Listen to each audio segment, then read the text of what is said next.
Karakters is nie ontwikkeld nie.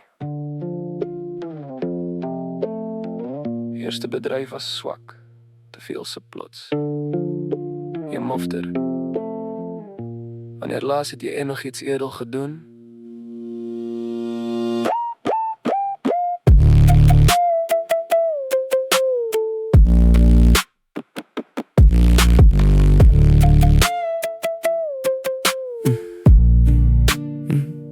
Sit terug in jou houtstoel, vir oorbeprente asem net die koel.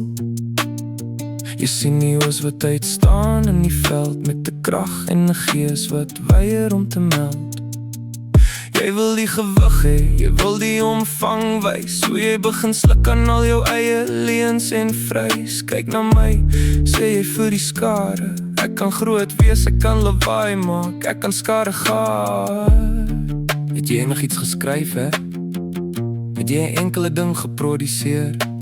Jy haal asem diep, jy bors is geswel, probeer bewys dat jy beter as die res is. Heeltemal! Elkeen is 'n kritikus, elke fucking dom donder. Loop deur die deur, kyk deur die donker glasvenster. Wie die fok is jy om te oordeel? Wie?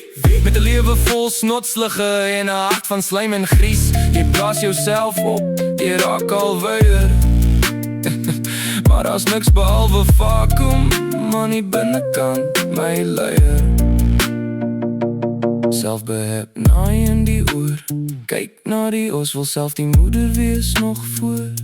Die skepper, die maker, die een in die lig, maar jy's net 'n kritikus in die middel van die nag. So dig, is ek nou groot genoeg, vra jy met 'n sneer, terwyl ons ander kyk met 'n kollektiewe vrees hier, dat jy regtig gaan baas, dat jy regtig gaan breek van die blote spasie wat jy gulsig probeer neem en steek.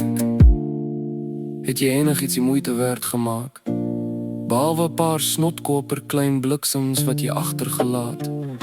Hulle gaan selfs nog dommer as jy wees. Jy verstaan niks nie!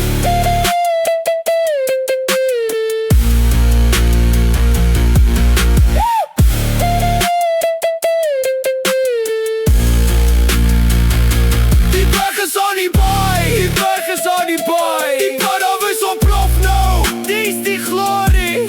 Na die donder en die rook deur die huis wegwaai, het jy vir ons niks gegee nie, net 'n fucking klein meis so fraai. Wie is jy om te oordeel?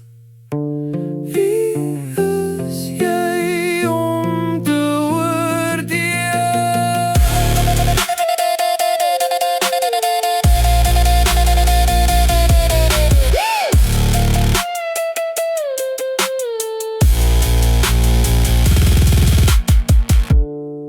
Dit is wat ek vir hierdie fucking assholes sê.